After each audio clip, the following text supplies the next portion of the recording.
जिनको ये लगता है कि जवानी में विषय भोग ले और बुढ़ापे में भजन करेंगे तो भूल जाए,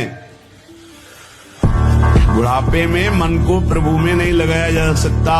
यदि आपने जवानी में भजन का अभ्यास नहीं किया तो बुढ़ापे में नहीं होगा, बुढ़ापे में प्रपंच ही होगा, पक्का विश्वास मान लीजिए।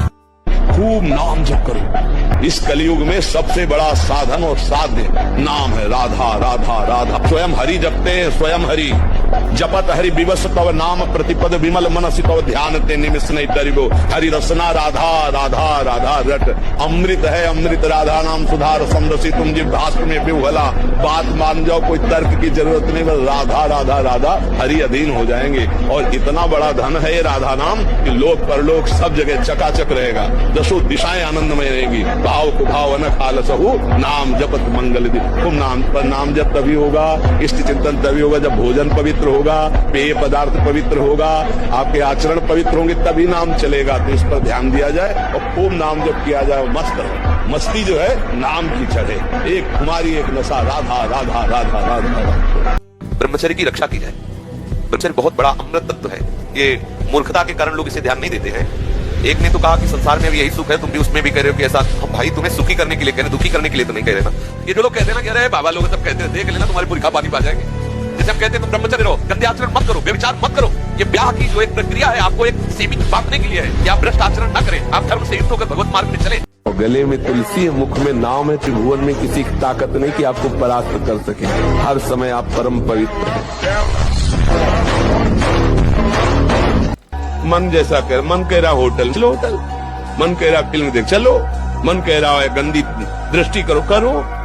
अरे कभी दुश्मन को पहचाना अंदर बैठा तुम्हारे, और उसको जीत गए तो निहाल हो गए, पूरा जगत जीत गए, परमानंद में मगन हो जाओगे।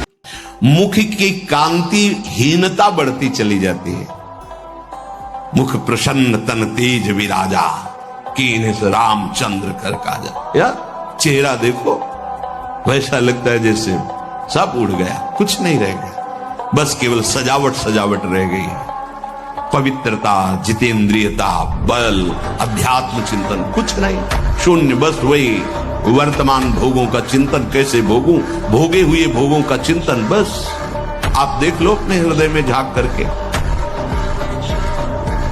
संपूर्ण जीवन विषयानंद में फंस जाता है।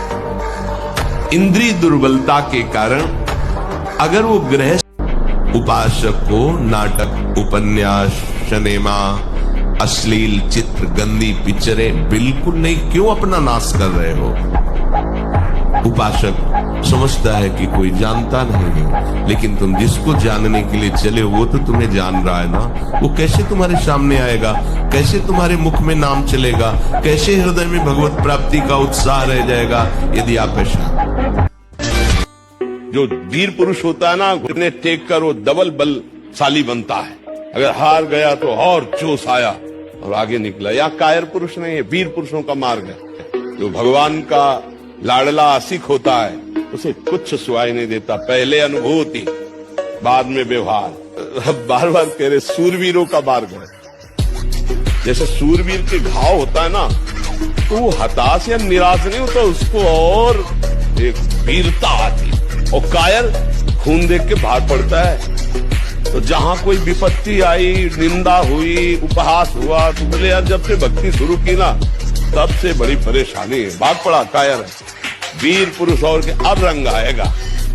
जब तक भक्ति में विरोध ना हो तब तक ये समझना कि हमारी भक्ति रंग ला रही है। जब भक्ति में विरोध शुरू हो जाए तो आप बिल्कुल चौड़ी छाती करके चलो, तुम्हारी भक्ति रंग ला रही है। तो सुख है, इसमें सुख है, इसको भोगो, चाहे अधर्म से ही सही पर भोगो, इसको स्वीकार करो, छीनो, चाहे इसे मारना पड़े। यही तो शिक्षा दे रही बुद्धि।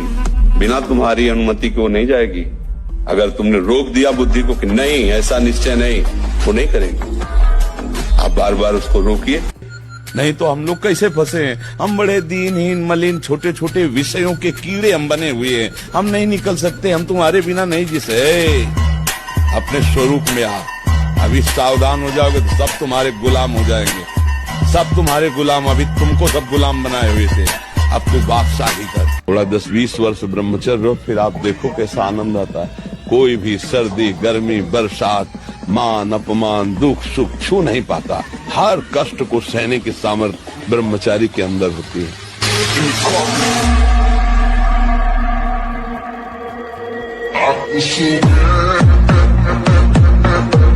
ऐसे नियम वाले बनो कि विश्व का कोई भी भोग आ जाए, हम भगवान के लिए त्याग मार्ग में चलें तो त्याग से चलेंगे। सच्चे बनो, बादशाह बनो, गुलाम नहीं, इंद्रियों के गुलाम, मन के गुलाम नहीं।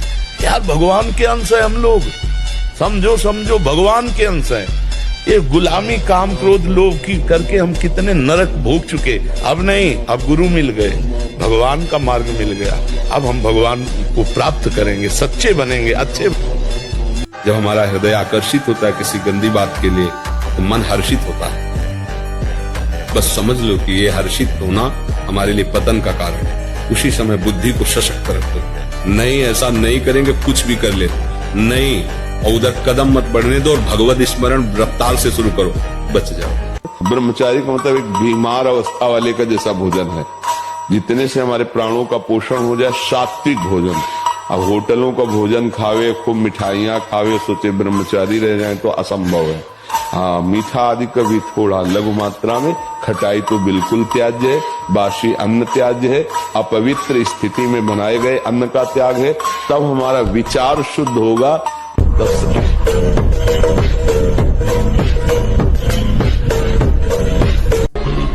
गलत क्रिया, गलत दर्शन, गलत संभाषण, गलत आहार, इसको आप रोकिए। तुम्हें शक्ति चाहिए, हम कह रहे हैं ऐसा करके देखो, ना मिले तो हमें बताना आगे। कोई गंदा भोजन मत करना, पराई बहन बेटियों के प्रति दोष दृष्टि पे विचार मत करना, मांस मत खाना, जुआ मत खेलना, चोरी मत करना। पराई माता बहन का अवसर भी आवे तो भी ये बस ये कि आप हम प्राण त्याग सकते, लेकिन हम गलत आचरण नहीं कर सकते। हम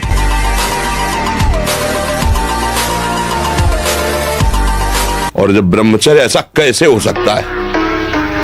बल है ना, अध्यात्म बल, शारीरिक बल की बात नहीं कहते।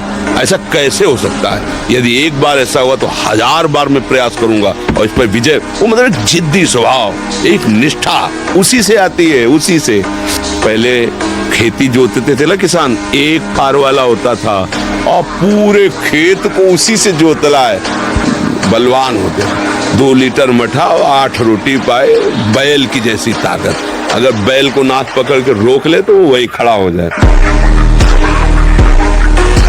क्या मुर्दे जैसा जीवन, जो इंद्री जैसा चाहे वैसा डाउन कर दे, जैसा चाहे वो हमें शोक दे दे, दुख दे। थोड़ा सा साहसी बनो, तुम भगवान के अंश हो, तुम कुछ भी कर सकते हो, कुछ भी।